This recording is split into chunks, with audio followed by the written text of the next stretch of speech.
হাজী সাহেব যারা মক্কায় ঢুকবে লাব্বাইক লাব্বাইক বলবে, তাদেরকে সেখানে বলে দিবে, সাবধান করবে যে আল্লাহর বান্দারা হজ করতে এসেছো ভালো কথা, কাবা জিয়ারত করো, দেবদেবীর পূজা করো, তোয়াফ করো, সাই করো, ভালো কথা, খবরদার পাগলের পাল্লায় কিন্তু কেউ পড়িও না।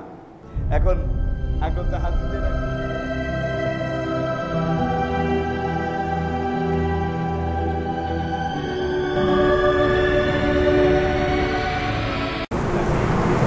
আলহামদুলিল্লাহি রাব্বিল আলামিন ওয়াল আকিবাতু লিল মুত্তাকিন ওয়াসসালাতু ওয়াসসালামু আলা সাইয়্যিদিল মুরসালিন মুহাম্মাদিন ওয়া আলা আলিহি ওয়া আসহাবিহি আজমাইন। আম্মা বাদু ফাউযু বিল্লাহি মিনাশ শাইতানির রাজীম। বিসমিল্লাহির রহমানির রহিম। قال الله تعالى في كلامه المجيد والفرقان الحميد إن الله وملائكته يصلون على النبي يا أيها الذين آمنوا صلوا عليه وسلموا تسليما اللهم صل على سيدنا ونبينا وشفيعنا ومولانا محمد صلى الله عليه وعلى آله وصحابه وبارك وسلم। فأعوذ بالله من الشيطان الرجيم بسم الله الرحمن الرحيم। मुअज़्ज़ज़ हज़रात उलमाए किराम, फुज़ला व मुरब्बियान एज़ाम, উপস্থিত সকল স্তরের বয়সের পর্যায়ের হযরত মুসল্লিয়ানে কেরাম, আসসালামু আলাইকুম ওয়া রাহমাতুল্লাহ। মহান রব্বুল আলামিনের বারগাহে রহমতে হাজারো লাখো অনন্ত অযুত কোটি শুকরিয়া আদায় করছি, যিনি মেহেরবানি করে আমাদেরকে আজকে আবারও পবিত্র ইয়ামুল জন্নে সবাই পড়ি আলহামদুলিল্লাহ। আপনারা জানেন মক্কা ইসলামের দাওয়াত যখন শুরু হয়েছিল, শুরু হওয়ার সঙ্গে সঙ্গেই বিরোধী শক্তি, যার মধ্যে 4 ধরনের লোক ছিল। প্রথম পর্যায়ে ওই সকল নেতৃবৃন্দ আবু জেহেল, উতবা, ওলীদ, রবিয়া, মগিরা, সাহেবা, আপনারা তাদেরকে না চিনলেও জানেন, এরা তখন ক্ষমতায় ছিল। আজকের মতো রাষ্ট্রীয় কাঠামো তখন সেখানে ছিল না, যেটাকে বলা হয় কবিলা, গোত্রের শাসন। আর তাদেরকে সহযোগিতা করেছিল সেই যুগের একদল ইহুদি এবং খ্রিস্টান যাজক, পণ্ডিত, ধর্মীয় নেতা। আমি আবার বলছি, ক্ষমতায় ছিল সেই যুগের এলাকার বিভিন্ন গোত্রের নেতৃবৃন্দ, তারা দেশটাকে চালাতো। আর তাদের পরামর্শদাতা, তাদের সহযোগী ছিল সেই যুগের একদল ধর্মীয় নেতা, তাওরাতের আলেম, জবুরের আলেম, ইঞ্জিলের আলেম। তারা ওই নেতাদেরকে পরামর্শ দিত। এভাবে নয়, এভাবে, এমনভাবে এমন এমন যুক্তি পরামর্শ দিত যাতে করে আল্লাহ নবী ইসলামের দাওয়াত মক্কার জনগণের কাছে পেশ করতেই না পারে। এরা ধর্মীয় নেতা, সেই যুগের আলেম। কিসের আলেম? তাওরাত, জবুর, ইঞ্জিলের। কারণ কোরআন তো এখনো আসেনি, এই আসতেছে। নবী কোরআন পেশ করলেন, কোরআনের দাওয়াত দিলেন। কোরআনের দাওয়াত দেওয়ার সঙ্গে সঙ্গে যারা কবিলা, গোত্র শাসক ছিল, তারা চিন্তা করলো মুহাম্মদ যেই দাওয়াত দিচ্ছে,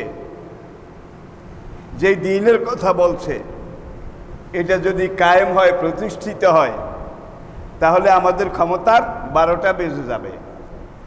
আমরা ইচ্ছামতো মন মাফিক যেভাবে দেশকে শাসন করছি, মোহাম্মদ যেই কথা বলছে আমরা বলি ক্ষমতা আমাদের, আর মোহাম্মদ বলছে ইনিল হুকম ইল্লা লিল্লাহ, ক্ষমতা একমাত্র আল্লাহর। এই প্রথম টক্কর লাগলো। ধর্মীয় নেতা তারা মনে করলো এতদিন বিভিন্ন খানকার নামে, বিভিন্ন গির্জার নামে, বিভিন্ন প্যাগোডার নামে, এগুলো হলো তাদের সেই যুগের মসজিদ আর কি, ইবাদতখানা। এখানে বসে বসে আমরা আমাদের সুবিধা মতো হালালকে হারাম করেছি, হারামকে হালাল করেছি। আমাদের স্বার্থের জন্য আমরা এইভাবে জনগণকে পরিচালনা করেছি।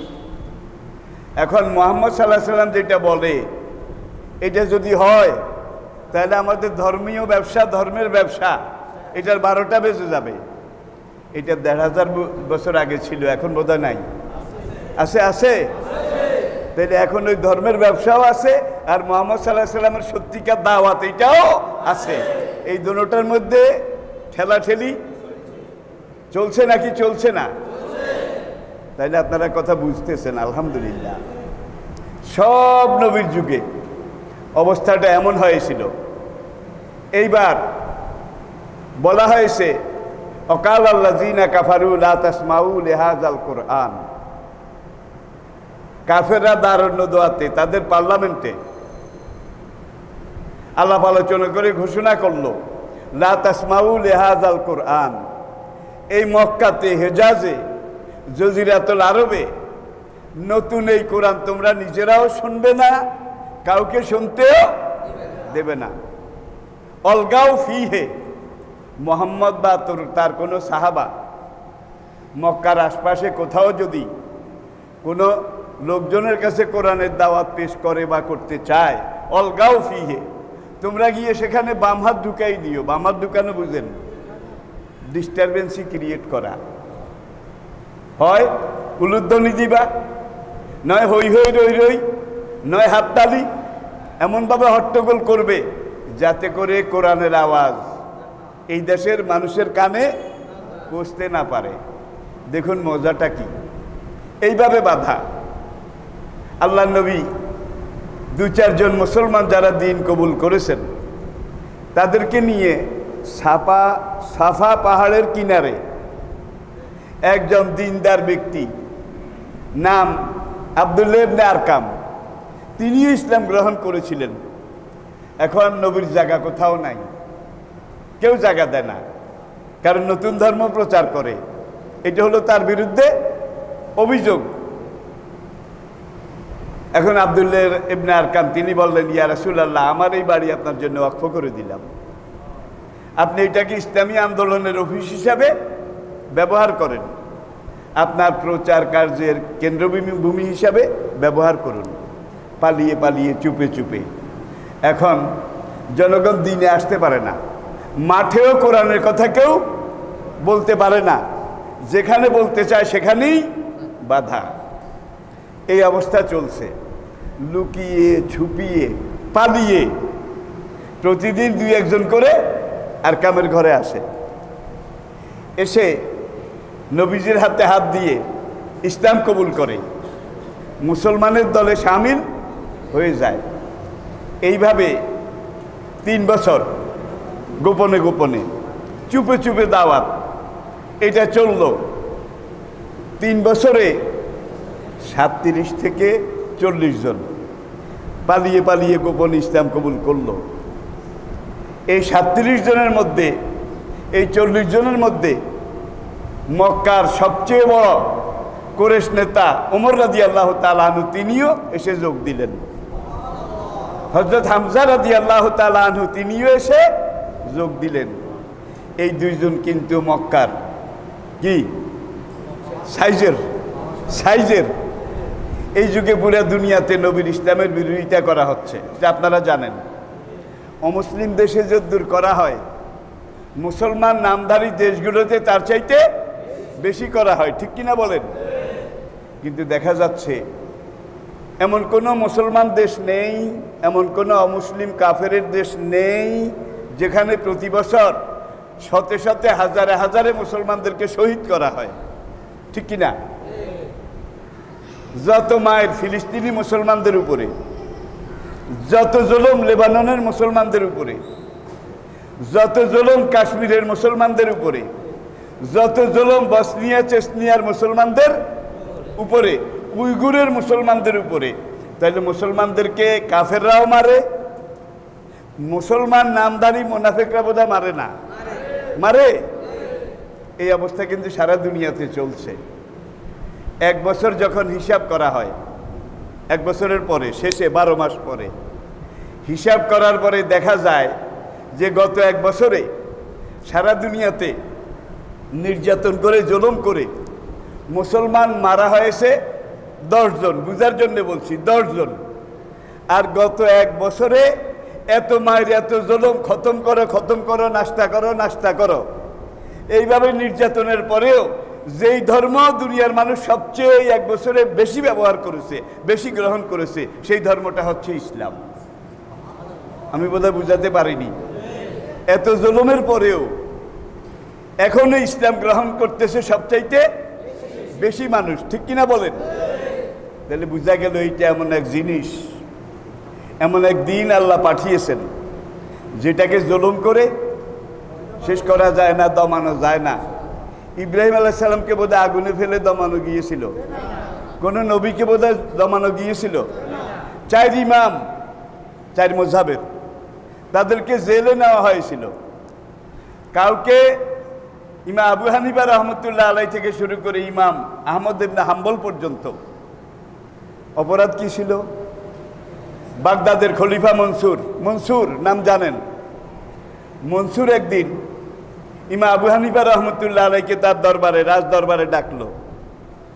ডাকার পরে বলল যে আমি খোঁজ খবর নিয়েছি, এই দেশের অধিকাংশ লোক আপনাকে পছন্দ করে, আপনার অনুকরণ করে, আপনার ইক্তেদা করে। তা আমি সিদ্ধান্ত নিয়েছি, আমি যেই বাগদাদ কেন্দ্রিক বর্তমান মুসলিম রাষ্ট্র, ইসলামী রাষ্ট্র, এটার আমি বাদশাহ। তারা বলতো খলিফা। আসলে আলীর পরে আর খলিফা নাই, খেলাফত নাই। আলী রাদিয়াল্লাহু তাআলা আনহুর পরে রাজতন্ত্র এটা শুরু হলো। আবু হানিফা রহমতুল্লাহ আলাইহি তাকে বলল যে আপনি আমার বাগদাদ সুপ্রিম কোর্টের চিফ জাস্টিস হিসাবে আমি গতকালকে আপনাকে নির্বাচিত করেছি, আপনি দয়া করে এই দায়িত্ব গ্রহণ করুন। আবু হানিফা রাহমাহুল্লাহ জবাব দিলেন, নো নেভার, কখনো আমার পক্ষে এই দায়িত্ব নেওয়া সম্ভব নয়। খলিফা মনসুর বলল, আপনার তো যোগ্যতা আছে, সারা দেশ আপনাকে জানে এবং মানে, আমি যদি আপনার সুপ্রিম কোর্টের প্রধান বিচারপতির দায়িত্ব গ্রহণ করি, আপনার হালুয়া রুটি খাই, তাইলে আপনি যে সকল ইসলাম বিরোধী কাজ করবেন এগুলার প্রতিবাদ করা আমার পক্ষে সম্ভব হবে না। সুতরাং হালুয়া রুটি যারা খায় তাদের পক্ষে সম্ভব, কিন্তু আমি আবু হানিফার পক্ষে এই পদ গ্রহণ করা সম্ভব নয়। এখন বর্তমান বাংলাদেশের দিকে তাকান, সেই ধরনের সরকারি মৌলবি বোধহয় নাই, জোরে বলেন। হালুয়া রুটিওয়ালা বোধহয় নাই। আবার সরকারের বিভিন্ন কথার প্রতিবাদ করে ফাঁসির মঞ্চে ঝুলেছে এমন আলেম বোধহয় নাই। জেলখানায় গিয়েছে এমন আলেম বোধহয় নাই। তার যারা ফাঁসিতে ঝুলেছে, যারা জেলখানায় গিয়েছে, তারাই কিন্তু নবীর দল, সাহাবাদের দল, আবু হানিফা 4 ইমামের দল, ঠিক কিনা বলেন? আর যারা হালুয়া রুটি যেখানে আমরা আসি সেখানে হালুয়া জিন্দাবাদ, সুবিধাবাদ জিন্দাবাদ, এই ধরনের যারা, তারা কিন্তু ওই কোরেশ মক্কার ওই সমস্ত ধর্মীয় নেতা যারা ধর্ম বিক্রি করে খায়, সেই যুগেও ছিল, সব যুগে ছিল, এই যুগে হয়তো বা নাই। আমি কিন্তু বলছি না এই যুগে হয়তো বা নাই, নাকি আছে? আরো বেশি আছে, বেশি আছে। আসুন, এখন ওরা যত রকম বাধা দিল, দেখে যে যত বাধা দেয়, 3 বছরের জন্য অবরোধ করলো, ভাতে মারবো, পানিতে মারবো, সেখানে কেউ কোনো কিছু নিতে পারবে না, সেখান থেকে কিছু আনতে পারবে না। মুসলমানরা যে আরকামের ঘরে বন্দি, সেখানে কেউ যেতেও পারবে না। আরে আল্লাহর নবী সাহাবাই কেরাম চুপে চুপে রাতে পাহাড়ে গিয়ে এক একজনে কয়েকটা বাবলা গাছের পাতা, কিছু গাছের ছাল, এগুলা উঠে এনে পানিতে ভিজায় এগুলা খাইতো। সেই সাহাবাই কেরাম যখন গাছের পাতাও আর বাইরে যাওয়া যায় না, আনাও যায় না, কিচ্ছু নাই খাওয়ার, চামড়া তৈরি নামাজের মুসল্লা, এটাকে কেটে কেটে ছুরি দিয়ে টুকরা টুকরা করে পানিতে ভিজাইতেন। 24 ঘন্টা ভিজার পরে এগুলো একটু নরম হইতো, এগুলো সিদ্ধ করে খেতেন।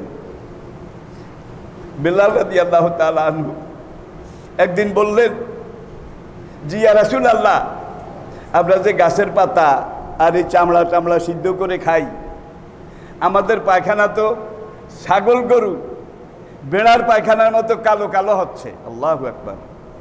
কি খেয়ে জীবন ধারণ করেছিলেন এবং এই দিনকে তুলে ধরেছিলেন কত রক্তের বিনিময়ে। এখন ওরা দেখলো যতই আমরা বদনাম করি, প্রতিবাদ করি, ইসলাম দমে না, বরং আরো বাড়ে। তারা আরো খবর নিল, বছরে একবার সারা দুনিয়া থেকে মানুষ হজ করতে আসে।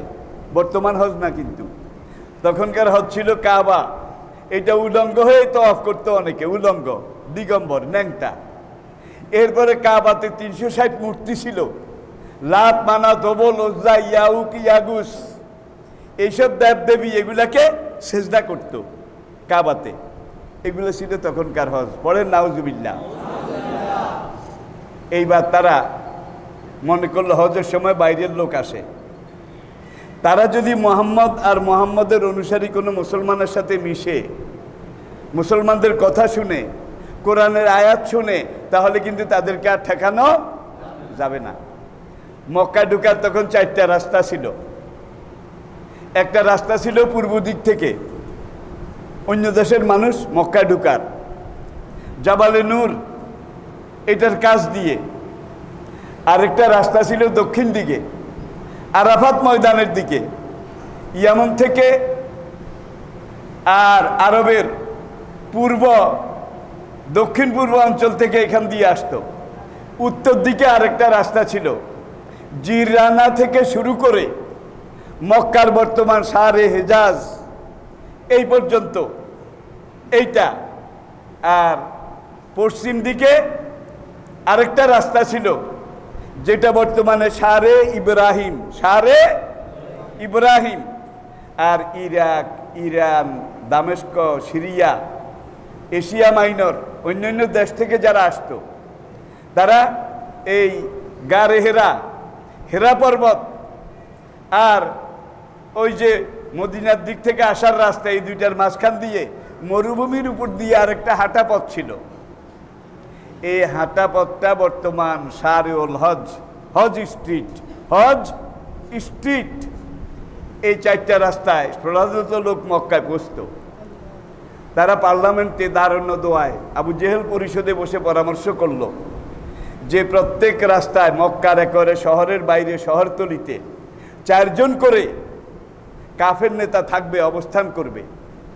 তারা সেখানে থেকে হাজী সাহেব যারা মক্কায় ঢুকবে লাব্বায়েক লাব্বায়েক বলবে, তাদেরকে সেখানে বলে দিবে, সাবধান করবে যে আল্লাহর বান্দারা হজ করতে এসেছো, ভালো কথা, কাবা জিয়ারত করো, দেবদেবীর পূজা করো, তোয়াফ করো, সাই করো, ভালো কথা, খবরদার পাগলের পাল্লায় কিন্তু কেউ পড়িও না।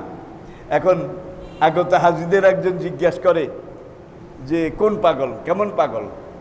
তোমরা জানো না, মক্কায় কুরাইশদেরই একটা লোক নাম মোহাম্মদ, তার মাথা খারাপ হয়ে গেছে, কথাবার্তা উল্টে সিধা কয়, তালে বেতালে কয়, মিয়ারা হজ করতে এসেছে, হজ করো, খবরদার পাগলের ধারে কাছেও। কারণ তারা জানে এই পাগলের কাছে যে যায় সেই কিন্তু ইসলামে ঢুকে যায়, যে আসে সেই ইসলামে ঢুকে যায়। নবীর সিরত চরিত্র এমন মধুর ছিল, কোরআনের সুর ঝংকার এত ব্যাপক ছিল, এটা একবার শুনলে কেউ আর রিটার্ন ব্যাক করতো না, সবাই ইসলাম গ্রহণ করত। এখন হাজিরা মক্কার দিকে ঢুকে মক্কার নেতারা নিষেধ করেছে পাগলের খপ্পরে পড়িও না, পাগলের কাছে যাইও না। মানুষকে যেটা নিষেধ করা হয় সেটা কিন্তু মানুষ বেশি করে, ঠিক কিনা বলেন? আল ইনসানু হারিসুম মিম্মা মুনিআ, মানুষের এমন একটা তবিয়ত যেটা নিষেধ করে সেটা পাগল সাকল আড়িস না। পাগলকে ভালো কথা মনে করেছে, এতক্ষণ তো আমার মনেই ছিল না। এখন হাজিরা মক্কার দিকে যায়, লাব্বায়েক লাব্বায়েকও বলে, আবার বলে ভাই মনে রাখিস আমি বুলে টুলে যাই কিনা, হজটা সব শেষ করে পাগলের সাথে একটু দেখা করব। কেমন পাগল এটা না দেখে আমরা দেশে ফিরে যাব না। তাইলে কোন পাগল কোনখানে কোন কথা বলে কারো মাথা ব্যথা ছিল না, কারো হেডেক ছিল না। ওরা নিষেধ করে পাগলের সাথে দেখা করার কামটা কথাটা মনে করাই দিছে, ঠিক কিনা বলেন? দক্ষিণ দিকের রাস্তায় আবার 4 জন লোক, যারা ইয়ামনের দিক থেকে আসে, যারা দক্ষিণাঞ্চলের দিক থেকে আসে, সাগর পথে আসে, তারা বলে ভাইরা আল্লাহর বান্দারা মক্কাতে আসেন, হজ করেন, ভালো কথা, নেকি কামাই করেন, দেবদেবীর পূজা করেন, একেবারে বিশাল সওয়াব নিয়ে আপনারা দেশে ফিরে যান। একটা কথা আপনাদেরকে আমরা স্মরণ করাই দিচ্ছি, খবরদার আপনাদের দোহাই লাগে আপনারা কেউ জাদুকরের পাল্লায় পড়বেন না, জাদুকরের কথাও শুনবেন না, আর জাদুকরের কাছে যাবেনও না। এরাও একজন আরেকজনকে কয় ভাই মনে রেখো আমি ভুলে টুলে যাই কিনা, হজের কাজ শেষ করে জাদুকর যাকে বলছে এই জাদুকরের সাথে দেখা না করে আমরা কিন্তু দেশে যাব না। দেখছেন কারবার। আরেকজন পশ্চিমের রাস্তায় 4 জন, প্রত্যেক রাস্তায় 4 জন, তারা ওই দিক থেকে আসা ঝাঁকে ঝাঁকে লোকদেরকে বলে আল্লাহর বান্দারা হজ করতে এসেছেন, ভালো কথা, হজ করে নেকি কামাই করে দেশে চলে যাবেন, খবরদার গণকের কথা শুনবেন না। এখন একজন আরেকজনকে বলে মনে রেখো ভাই গণক কেমন গণক এটা না দেখে কিন্তু আমরা দেশে ফিরে। তাইলে ওরা এই নিষেধাজ্ঞা জারি করেছে ওদের স্বার্থে, কিন্তু এই নিষেধাজ্ঞা কিন্তু ইসলামের স্বার্থে আল্লাহ করে দিয়েছে। এখন ঝাঁকে ঝাঁকে লোক হজের পরে শুধু নবী কোনখানে তার সাথে দেখা করে, আর যে দেখা করে সেই ইসলাম গ্রহণ করে, যে দেখা করে সেই ইসলাম গ্রহণ করে। আর এই দেখা যারা করেছে হজের পরে তাদের মধ্যে কিন্তু ইয়াসরিবের লোক বেশি, মদিনার আউস এবং খাজরাজ এই 2টা গোত্র কবিলার লোক বেশি। তারা নবীর সাথে দেখা করে ইসলাম গ্রহণ করে মদিনায় ফিরে গেছে। মদিনায় ফিরে গিয়ে সেখানে ইসলামের দাওয়াতি কাজ শুরু করেছে। আবার মক্কায় মায়ের ঠেলায় কিছু লোক মক্কায় টিকতে না পেরে লোহিত সাগর পাড়ি দিয়ে লোহিত সাগরের পশ্চিম পাড়ে আফ্রিকা মহাদেশে তারা হিজরত করে সেখানে চলে গিয়েছে হযরত বেলালের দেশে। সেখানে বাদশা ছিল খ্রিস্টান, তাদের কাছে রাজনৈতিক আশ্রয় চেয়েছে। হযরত জাফর ইবনে আবু তালেব হুজুরের চাচাতো ভাই, তিনি ছিলেন গ্রুপ লিডার।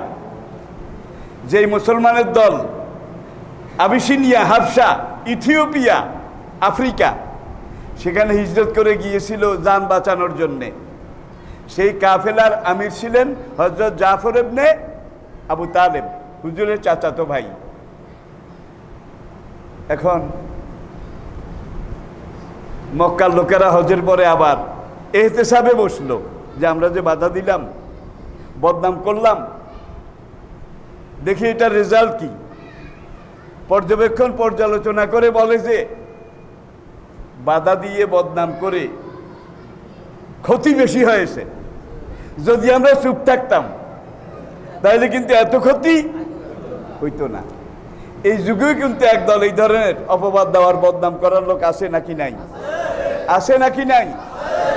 তাহলে যাদের বদনাম করে সুবিধাবাদীরা, যাদের বদনাম করে কবর পূজারী, মাজার পূজারীরা, যাদের বদনাম করে, বিরোধিতা করে, ফাইটটা যায়, এই ধরনের আউল বাউল এরা যাদের বিরোধিতা করে তারাই মক্কার ওই সাহাবীদের তরিকার উপরে আছে, নবীর তরিকার উপরে আছে। ঠিক কিনা বলেন? ঠিক কিনা বলেন? আরো কত মুসলমান নামের কত লোক কতখানে আছে, কারো বিরোধিতা করে না। বিরোধিতা করে কার? মুহাম্মদ সাল্লাল্লাহু আলাইহি সাল্লামের, আবু বকরের, ওমরের, ওসমানের, আলীর, বেলালের, খাব্বাবের, মানে সাহাবাদের মধ্যে যারা তাবলীগের কাজে। এখন কুরাইশরা পার্লামেন্টে বসলো আবার হজের পরে, যে এইভাবে মুহাম্মদের বদনাম করে, কোরআনের বিরোধিতা করে মুহাম্মদের লাভ বেশি হইতেছে, আমাদের ক্ষতি বেশি হয়ে যাচ্ছে। এখন একদল লোক মুসলমান কিন্তু আমাদের মায়ের খেয়ে মক্কায় টিকতে না পেরে আবিসিনিয়া গেছে, লোহিত সাগরের পশ্চিম পাড়ে আফ্রিকা মহাদেশে গেছে। মুসলমান এমন এক জিনিস, ইসলামী আন্দোলনের এক একটা কর্মী এমন এক খাঁটি সোনার চাকা, কথায় বলে ঢেকি স্বর্গে গেলেও বাড়া বাঁধে, ঠিক কিনা বলেন? এরা এতদিন মক্কায় ছিল, তারা মক্কায় নতুন ধর্মের দাওয়াত দিয়ে আমাদের ক্ষতি যা করেছে, কিন্তু তাদের দাওয়াতি কাজটা এতদিন মক্কার ন্যাশনাল পর্যায়ে ছিল, জাতীয় পর্যায়ে। এখন মাইর খাইয়া কিছু লোক যখন লোহিত সাগরের ওই পাড়ে আফ্রিকা মহাদেশে গেছে, তারা যদি সেখানে আশ্রয় পায়, সেখানের কোনো সরকার যদি তাদেরকে রাজনৈতিক আশ্রয় দেয়, তারা তো সেখানে বসে থাকবে না, সেখানেও ইসলামের দাওয়াত দিবে, আর সেখানেও মুসলমানের সংখ্যা বাড়বে। ইসলামের দাওয়াত, মুহাম্মদের এই আন্দোলন, এইটা মক্কার দেশীয় পর্যায় থেকে, রাষ্ট্রীয় পর্যায় থেকে আফ্রিকার আন্তর্জাতিক পর্যায়ে চলে যাবে। সুতরাং এখন আমাদের ঘর সামলাইতে হলে আফ্রিকা যারা গেছে তাদেরকে ফিরে আনা দরকার, যেন মুহাম্মদের ইসলামী আন্দোলন মক্কার জাতীয় পর্যায়ে থাকে, আন্তর্জাতিক পর্যায়ে যেতে না পারে। দেন নবীর ইসলাম বর্তমানে বিভিন্ন দেশে জাতীয় পর্যায়ে আছে, আন্তর্জাতিক পর্যায়ে বোধহয় নাই। ভাই গত এক সপ্তাহ, আগামী এক সপ্তাহ আমার উপরে চাপ অনেক বেশি, কিন্তু প্রত্যেক দিন আমার প্রত্যেকটা অধিকাংশ প্রোগ্রাম কিন্তু আমেরিকার সাথে। আমেরিকার মুনা, মুসলিম উম্মাহ অব নর্থ আমেরিকা, আজকেও আছে, আগামীকাল পরশু, এইভাবে লাগাতার। এখন এই যে ঘরে বসে বসে কথা বলি, কিন্তু কথাগুলো চলে যায় আমেরিকায়, ব্রিটেনে, সাউথ কোরিয়ায়, ক্যাম্বোডিয়ায়, সাউথ আফ্রিকায়। ক্যাম্বোডিয়া, সাউথ আফ্রিকা বলতে গেলে কমিউনিস্ট দেশ। আমি সেখানে গিয়ে কথা বলা খুব কঠিন ছিল, ঠিক কিনা? কত ফর্মালিটি, কত রকমের কিছু, কিন্তু আল্লাহ এখন এই নেটের মাধ্যমে সুযোগ করে দিয়েছেন। দুনিয়ার সব দেশের ইসলামী আন্দোলন আজকে দেশীয় পর্যায়ে নাই, আন্তর্জাতিক পর্যায়ে চলে গেছে। এটা এই জন্যই গেছে, ইসলামের বিরোধিতা বেশি করা হয়, আর যেটার বিরোধিতা বেশি করা হয় মানুষ সেইটার দিকে বেশি ঝোঁকে। যার জন্য শুরুতে আমি বলেছিলাম, ইসলামের এত বিরোধিতা করা হয়, বছরের শেষে দেখা যায় এই বছর ইসলাম গ্রহণ করেছে সবচেয়ে বেশি মানুষ, ঠিক কিনা বলেন? এখন তারা দুইজন, কোন হাদিসে 3 জন লোক পাঠাইলো মক্কা থেকে ওই মুসলমানদেরকে ফিরিয়ে আনার জন্য আর কি।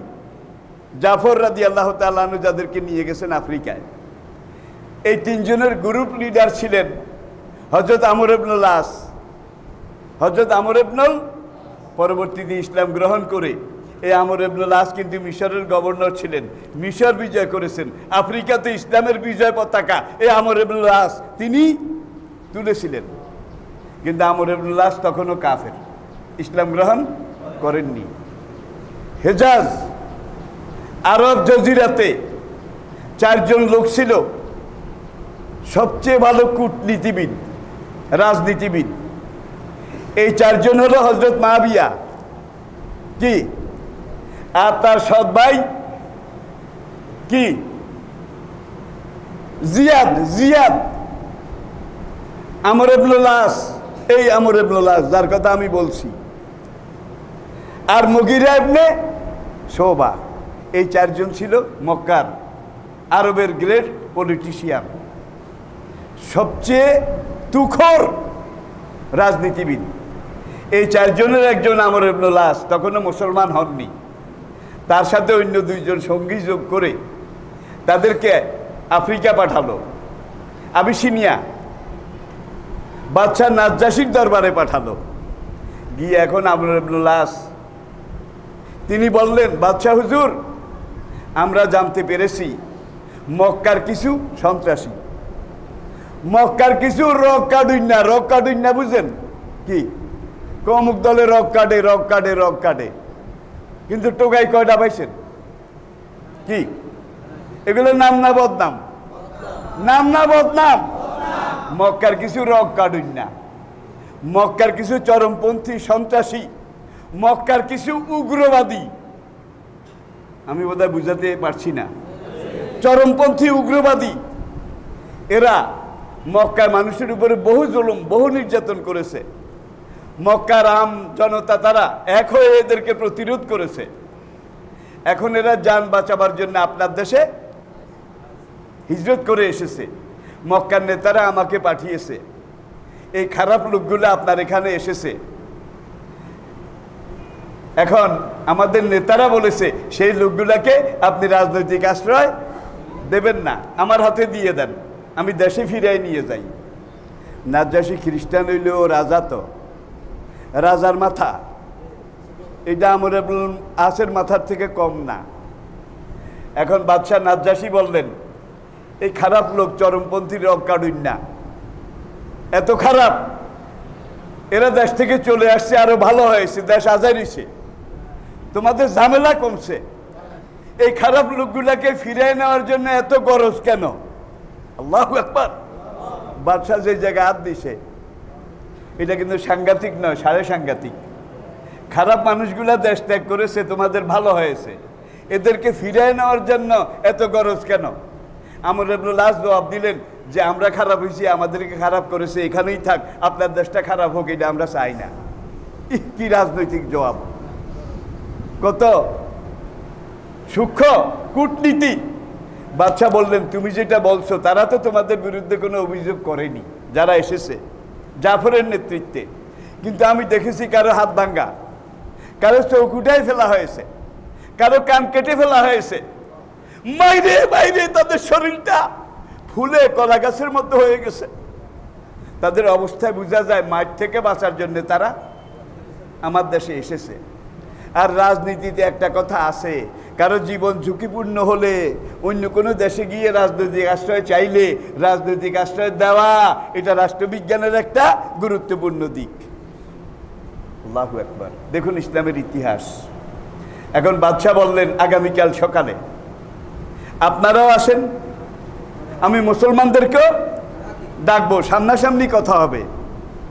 আপনার অভিযোগ আপনি বলবেন, মুসলমানদের অভিযোগ মুসলমানরা বলবে, সামনাসামনি। পরের দিন আমর ইবনুল আস আর তার দুইজন সঙ্গী একদিকে বসলেন, আর জাফর রাদিয়াল্লাহু তাআলা আনহুর নেতৃত্বে প্রায় 33 জন মুসলমান তারা আরেক দিকে বসলেন। বাদশাহ তার কুরসিতে বসলেন। বসার পরে এখন আমর ইবনুল আস তাকে বাদশাহ জিজ্ঞাসা করেন, মক্কার নেতা আমর, এই যে লোকগুলা কয়েকদিন আগে এসেছে, যাদেরকে ফিরিয়ে নেওয়ার জন্য এসেছ, কারো হাত ভাঙ্গা, কারো চোখ নাই, কারো কান কেটে ফেলেছ, কারো শরীর ক্ষত বিক্ষত জর্জরিত, তারা আহত, এই লোকগুলা যে নতুন ধর্ম গ্রহণ করেছে তোমরা অভিযোগ করেছ, জাদুকর পাগলের ধর্ম গ্রহণ করেছে তোমরা অভিযোগ করেছ, তার নাম কি? আমরা আজ বললেন নাম মোহাম্মদ। মোহাম্মদ, সবাই বলেন সাল্লাল্লাহু। এখন বাদশাহ নাজ্জাশী বলে যে এদেরকে তো যেইভাবে তোমরা মেরেছ তাদের শরীর সাক্ষী, এইভাবে মেরে মেরে এই পর্যন্ত কতজনকে মোহাম্মদের নতুন দিন থেকে ফিরায়ে তোমাদের কুফরি দিনে এই পর্যন্ত আনতে পেরেছ? এতভাবে মেরে কয়জনরে ফিরাইছ? আমার লাশ বলে একজনও না। মরতে রাজি, জীবন দিতে রাজি, কিন্তু যে ইসলাম গ্রহণ করেছে এটা ছাড়তে রাজি না। আল্লাহু আকবার। ইসলামের এইটাও আরেকটা কেরামত, ঠিক কিনা বলেন? শির দেগা লেকিন নিহি দেগা আমামা। আমি কল্লা দিতে রাজি আছি, পাগড়ি দিতে রাজি আছি, কিন্তু আমি আমার ধর্ম এটা দিতে ত্যাগ করতে রাজি নই। এখন কয় মুসলমানদেরকে আর কিছু জিজ্ঞাসা করার দরকার নাই, তাদের শরীরই বলতেছে তাদের অবস্থা। আমার দয়া করে তুমি বলো, এই লোকগুলা যেই মোহাম্মদের নতুন দিন গ্রহণ করেছে, সেই মোহাম্মদ মানুষ হিসাবে কেমন, ব্যক্তি হিসাবে কেমন, as a man, as a prophet? Amr দাঁড়ায় বলল, বাদশাহ হুজুর মিথ্যা বলতে পারবো না, সত্য কথা বলা কুরাইশের ঐতিহ্য। সত্যই আমি বলবো, ব্যক্তি হিসাবে মোহাম্মদ কেমন এটা যদি জিজ্ঞাসা করেন, আমি জবাব দিচ্ছি মোহাম্মদের মতো এমন সৎ, এমন আমানতদার, এমন সত্যবাদী, এমন ন্যায় বিচারক, এমন আদর্শবাদী মানুষ মক্কায় অন্য আর একজনও নাই। নাজ্জাশী আবার রিপিট করলো, তাহলে বোঝা গেল তোমার স্টেটমেন্ট অনুযায়ী মোহাম্মদ মক্কার সবচাইতে ভালো মানুষ। আমরা নাজ বলে আগে ভালো মানুষ আসিল, এখন নতুন ধর্ম প্রচার করে সে সবার চাইতে খারাপ হয়ে গেছে। এই কথা বোধহয় এই যুগে নাই, আছে নাকি নাই? তাহলে কোনটা সত্য ধর্ম, কোনটা মুহাম্মদ সাল্লাল্লাহু আলাইহি সাল্লামের ধর্ম, এটা বেছে নেওয়ার জন্য আপনাদের সুযোগ হবে, সুবিধা হবে, এই জন্য কথাগুলা বলছি। এরপরে বলে, নাজ্জাশী কুরসি থেকে দাঁড়িয়ে বলে, তোমার কথা যদি সত্য হয়ে থাকে আমর, তাহলে শুধু মক্কা নয়, আরব জজিরা নয়, আরব উপদ্বীপ নয়, আগামী কয়েক বছরের ভিতরে লোহিত সাগরের এই পারে আমার পায়ের নিচের আফ্রিকার এই জমিনও মোহাম্মদের পায়ের নিচে চলে যাবে, ইসলামের আয়ত্তে চলে যাবে, দুনিয়ার কেউ ঠেকাতে পারবে না। এখন কয় মানুষ বালা কিন্তু রগ কাটে, কি মানুষ বালা কিন্তু সন্ত্রাসী, মানুষ বালা এটা কিন্তু ক্ষমতাসীনরা কয় না, কয় একদল ধর্ম ব্যবসায়ীরা, ঠিক কিনা? কয়েক দল পীর নামের বুজুর্গরা যারা ইসলামী আন্দোলন করে, তাদের এই দোষ, এই দোষ, এই দোষ, এই ধরনের বিরোধিতা ১৫০০ বছর আগে যেমন ছিল এখন বোধহয় নাই। নাজ্জাশী বলল, তাওরাত জবুর ইনজিলে একজন শেষ নবীর ভবিষ্যৎবাণী আছে, তুমি মুহাম্মদ সম্পর্কে যেই কথাগুলো বলেছ তাওরাত জবুর ইনজিলের সাথে মিলে যাচ্ছে। আমার বিশ্বাস নয়, একিন এই মুহাম্মদই বোধহয় তাওরাত জবুরের ঘোষিত সেই আখেরি নবী। যালিকা মাসালুহুম ফিত তাওরাতে ওয়া মাসালুহুম ফিল ইনজিল ইন্না হাযা লাফিস সুহুফিল উলা সুহুফি ইব্রাহিমা ওয়া মূসা। আগের সব নবীরা কিন্তু আমাদের নবীর ভবিষ্যৎবাণী এটা করেছেন নাকি করেন নাই? করেছেন নাকি করেন নাই? এখন আল্লাহ নবী কাবার সামনে নামাজের নিয়ত করেছেন, ওই প্রথম অবস্থার কথা। এখন একদল কাফের তারা আসলো, এসে ওই যে পাশে পাহাড়ের ডালে উট জবাই করেছিল, উট জবাই করেছিল, সেখান থেকে উটের পচা নাড়ি বুড়ি হাঁজি এইটাকে এনে নবী যখন সেজদায় গিয়েছে, নবীর গর্দানে এইভাবে পেঁচাই দিয়েছে নবীর। আর সাহাবাদের কি করেছে এটা তো আর বলার দরকার নাই, যাকে যেখানে পেয়েছে এইভাবে নির্যাতন করেছে। কিন্তু সাহাবায়ে কেরাম কেউ বোধহয় বিরোধী একজনের উপরে একবার হাত উঠাইছে, কি একজন সাহাবা বোধহয় হাত উঠাইছে, এমন একটা ইতিহাস এটা আপনি দেখাতে পারবেন না। তারা শুধু মার খাইছে, শুধু মার খাইছে। সত্যিকার ইসলাম যেটা, সেটা বেছে নিতে হইলে ইসলামের কথা বলে মার খায় কারা, এরাই সত্যিকার ইসলামপন্থী, সাহাবাপন্থী, নবীপন্থী, রাসূলপন্থী, ঠিক কিনা বলেন? আর যারা কথা একটা একদিন এখানে কইছে, তিনজনে ধমক দিছে, একটু এই কথা কইলিকা, কথাটা হয়তো ইসলামের পক্ষেই কইছিল, ধমক খাইছে, ধমক খাইয়া ঘরের দিকে যায়, বুকে ছাপ দেয় আর কয় দেশ খারাপ, সময় খারাপ। চাইছিলাম একটু হক কথা বলবো, যেই ধমক দিছে জান বাঁচান ফরজ। এই ধরনের মুসলমান তো আমাদের মধ্যে নাই, আছে আছে। এরা কি? কোরআন এদেরকে বলছে মুনাফিকান খালেসান। এদের মুনাফিকের মধ্যে আর কোনো খুঁত নাই, ভুল নাই। বর্তমানে আমাদের সমাজে, সংসারে মুসলমান আমরা যতজন আছি, অধিকাংশ কিন্তু আমরা মুনাফিক হিসাবে আছি। কথাটা একটু কড়া হয়ে গেছে বোধহয় নাকি? আচ্ছা, নবীজির পিছনে মক্কাতে 13 বছর, কয় বছর? 13 বছর। মদিনা আসার পরে আরো 1 বছর, কয় বছর? 14 বছর। এনারা সবাই কিন্তু সাহাবা। এবং এনারা সবাই কিন্তু নবীর জন্য নিবেদিত প্রাণ। এদের সংখ্যা এখন 1000 যারা যুদ্ধ করতে সক্ষম। ওহুদের যুদ্ধের ডাক আসলো। ওহুদ, এর আগের বছর কিন্তু বদরের যুদ্ধ হয়ে গেছে, তারপরের বছর ওহুদের ডাক আসলো। এখন এই নবীর পিছনে কিন্তু 1000 সাহাবা, এনারা জামাতে 5 ওয়াক্ত নামাজ আদায় করেন এবং ইসলামের ইতিহাস সাক্ষী এই 1000 সাহাবা এদের একজনেরও কোনো একদিন 1 ওয়াক্ত নামাজে 1 রাকাত জামাত ছুট যায় নাই। জামাত ছুট যাওয়া বুঝেন, 1 রাকাত পায় নাই, 2 রাকাত পায় নাই, এদেরকে বলা হয় মাসবুক। কি বলা হয়? মাসবুক। জামাতে পড়েছে কিন্তু 1-2 রাকাত ছুটে গেছে। এই 1000-এর কোনো একদিন 1 রাকাতও ছুট যায় নাই। নবীজির পিছনে ইক্তেদাইতে বেহাজাল ইমাম নামাজ পড়েছে। এখন নবী ফজরের পরে ডাক দিয়েছে, তাল মাই আইয়ুহাল ইখওয়াত ফিল ঈমান, হে আমার মুসলিম ভাইয়েরা তোমরা আমার সাথে চলো। কোথায় যাবে এটা কিন্তু নবী বলেন না। নবীর মতো এমন একজন পলিটিশিয়ান আজ পর্যন্ত দুনিয়াতে হয় নাই।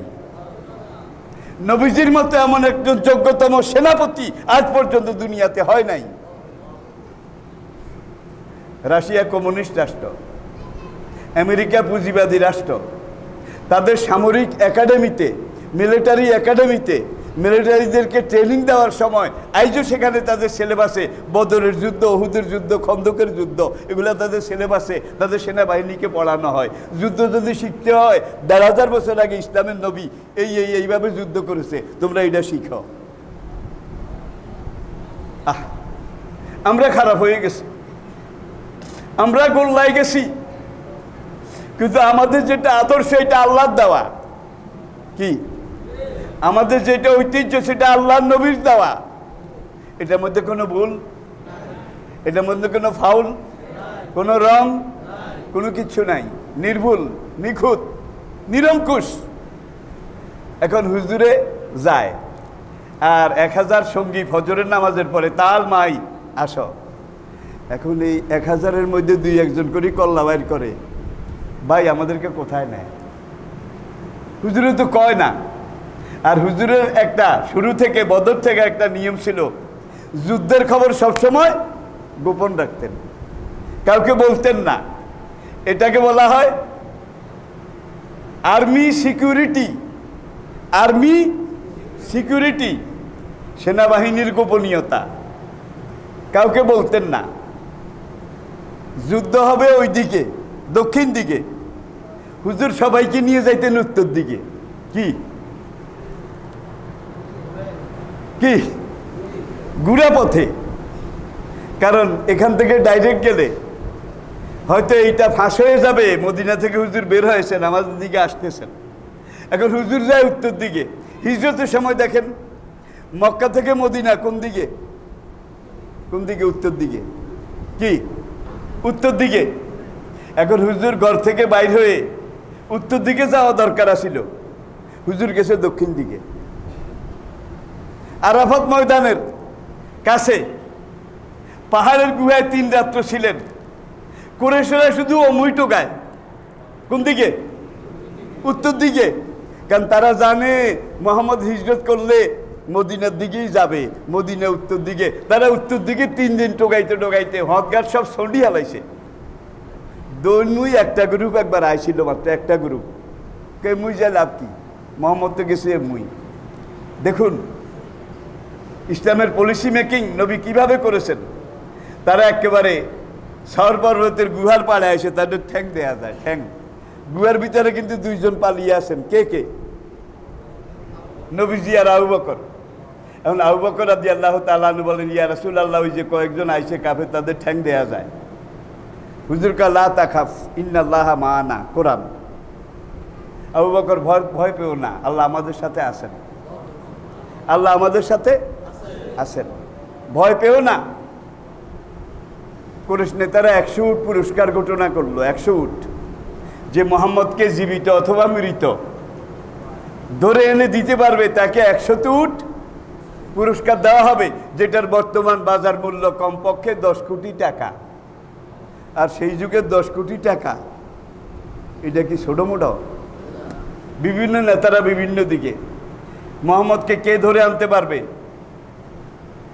আর 100 উট, এটা কে মালিক হতে পারবে? আরবের পালিত উট, যেগুলো একটা উটের দুধের উপরে একটা পরিবার চলতো। আল্লাহু আকবার। এই দিকে আজকে আমরা যাচ্ছি না। আমরা শুরু করেছি সিরত পর্যবেক্ষণ পর্যালোচনা।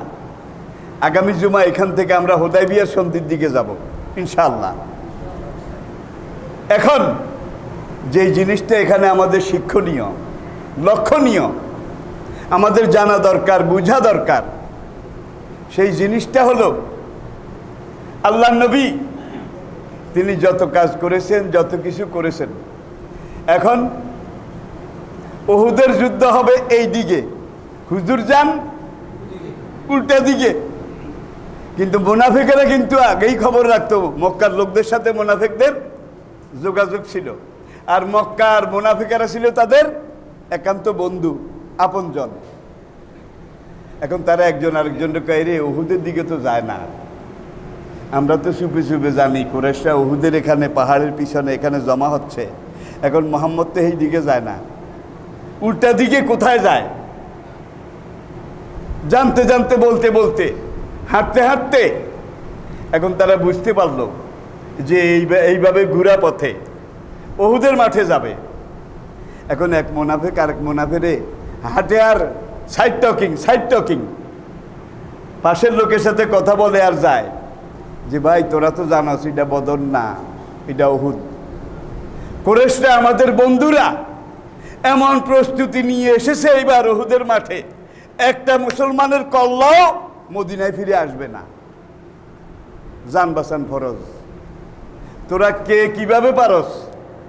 রিটার্ন ব্যাক কর, রিটার্ন ব্যাক বুঝেন? এইভাবে অবগাতে মরে গিয়ে কি লাভ হবে? এখন একজন নবীর সামনে আসছে, আই কয় কোরআনে আল্লাহ দেখেন তাদের এই আচরণ, কথাবার্তা রেকর্ড করে দিয়েছেন ওহীর মাধ্যমে। অকালু, এক মুনাফিক এসে বলে, ইয়া রাসূলুল্লাহ ইন্না বুয়ুতানা আওরা, আমার ঘরের একটা দেওয়াল ভেঙে গেছে, একটা বেড়া ভাঙ্গা। এখন জিহাদের ব্যাপার, কতদিন লাগে না লাগে বলা যায় না।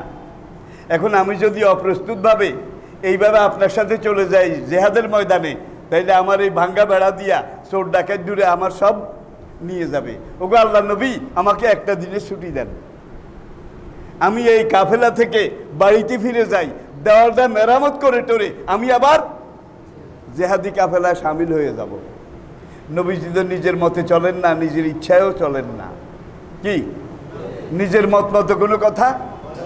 ওমা ইয়ান্তিকু আনিল হাওয়া ইন হুয়া ইল্লা ওয়াহিয়ু ইউহা। দেখেন এখন কয়, হুজুর আমারে ছুটি দেন, একদিনের দেওয়াল ভেঙে গেছে। জিবরাইল লগে লগে কয়, ওমা হিয়া বিআওরা ইউরিদুনা ইল্লা ফিরারা। এটা কোন সূরা?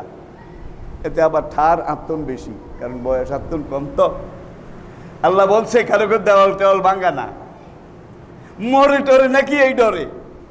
ইউরিদুনা ইল্লা ফিরারা, ফেরার বুঝেন? পলাতক। এরা মরে টরে নাকি এই ডরে পলাইতে চায়। No permission. ওগো আল্লাহর নবী খবরদার, কারো করে ছুটি টুটি দেবেন না। This is matter of emergency, time of war, যুদ্ধাবস্থা, জরুরি অবস্থায় কারো ছুটি নাই। এবার আরেক মুনাফিক যায়, একা হুজুর আপনি তো হাদিসে বলছেন লে নফসে কা আলাইকা হাক্কুন ওয়া লিজাওজাতিকা আলাইকা হাক্কুন, তোমার নফসের একটা হক আছে তোমার উপরে, তোমার বিবির একটা হক তোমার উপরে আছে। নতুন বিয়ে করছি হুজুর, যুদ্ধে কয়দিন লাগে টাকে বলা যায় না, ওখানে যদি মরি টরি তাহলে নতুন বউটা কি হয়ে যাবে। আমাকে একটু ছুটি দেন, বাড়িতে ঘরে গিয়ে নতুন বউটার সাথে একবার দেখা সাক্ষাৎ করে তার অনুমতি নিয়ে আসি। জিবরাইল বলেন নো পারমিশন। সব কোরআনের আয়াত, কিন্তু কোরআনের। আরেক মুনাফিক এসে বলে, হুজুর আমার খেজুরের বাগান আছে, আপনি জানেন সব খেজুর পেকে গেছে, একদিন আগে যদি জানতাম তাহলে খেজুরগুলা পেড়ে টেড়ে সিটাইঙ্গারগা গল্লাইতাম। এখন খেজুর গল্লাইতে পারি নাই, সংরক্ষণও করতে পারি নাই। যুদ্ধে কতদিন লাগে টাগে বলা যায় না। আমারে একটা দিনে ছুটি দেন, খেজুরগুলা পেড়ে ঘরে রেখে আমি এসে যাব। জিবরাইল কয় নো পারমিশন। নো 1000 সাহাবার মধ্যে 300 জন বাইরে হইলো না যাওয়ার না মুনাফিক। কয়জন? 1000 জন এত বছর পর্যন্ত নবীর পিছে জমাতে নামাজ পড়ে 1000-এর মধ্যে চিন্তা বাইরে হইল 300। আর এখানে এই মেহরাবে আমার পিছে নামাজ পড়ে, ইমামের পিছে নামাজ পড়ে চিন্তা বাইরে হইব 100। কথাটা কিন্তু আমি সাংঘাতিক কথা বলে ফেলেছি, ঠিক কিনা বলেন? আমরা যেরকম ইমাম, আপনারা এই ধরনের মুসল্লি, যেই দরে কিনা সেই দরে বেচা। তবে নিরাশ হলে চলবে না, 100 ভাগ ইমানে কিন রাখতে হবে যে আমিও পারফেক্ট, আমার ইমামও পারফেক্ট। একটা দায়িত্ব বেহাজাল ইমাম। যদি সূরা কেরাতগুলো একটু শুদ্ধ হয়, ভালো হয়, কি রুকুর তাসবিহ তাহলিল আরবি ভাষায় শুদ্ধ না হইলে কিন্তু অর্থ কি হয়? বিপরীত। যার জন্যে এই নামাজের সূরা বলেন, কেরাত বলেন, সুবহান রাব্বিয়াল আযীম, সুবহান রাব্বিয়াল আলা, প্রত্যেকটা আরকান আহকাম পুঙ্খানুপুঙ্খরূপে শুদ্ধ যদি হয়, আল্লাহর কসম আপনার নামাজ আল্লাহ ফেলে দেবেন না। আর আখেরাতে আপনার নাজাতের সবচেয়ে বড় উসিলা হবে, আপনার মুক্তির সবচেয়ে বড় উসিলা হবে এই নামাজ, ঠিক কিনা বলেন? কেউ কেউ আবার এটা মনে করেন না, হুজুরের পিছে নামাজ পড়ে 1300 সিন্ডা বার হয়েছে, আর আজকাল হুজুরের হিসে নজড়ি বেগুন সিন্ডা, লাভ কি? এই কথা বলার কিন্তু কোনো সুযোগ নাই। এক সাহাবী আরজ করলেন, ইয়া রাসূলুল্লাহ, হাসরের ময়দানে আমাদের সাথে আপনার সম্পর্কটা কেমন হবে? হুজুর বললেন, তোমরা এবং আমার কুরুনে সালাসা, কি খায়রাল কারনে কান্নি সুম্মাল্লাযিনা ইয়ালুনাহুম সুম্মাল্লাযিনা ইয়ালুনাহুম, যারা ইসলামের জন্য সবচেয়ে বেশি কোরবানি করেছে। হাসরের ময়দানে পরবর্তী উম্মত যারা আসবে কিয়ামত পর্যন্ত, পরবর্তী আমার উম্মত, তোমাদের পরে হাসরের ময়দানে আমি তোমাদের দিকে যদি একবার তাকাই, তাদের দিকে 10 বার তাকাবো। আল্লাহু আকবার, 10 বার তাকাবো। কারণ তোমরা আমাকে পেয়েছো, আমাকে দেখেছো। 1500 বছর পরে যারা আমাকে পেল না, আমাকে দেখলো না, আমার হাদিস বিশ্বাস করলো, আমার আনিত কোরআন বিশ্বাস করলো, তারা যদি আমার যুগে থাকতো, বদরের কাতারে তাদেরকে সবচেয়ে আগে পাওয়া যেত।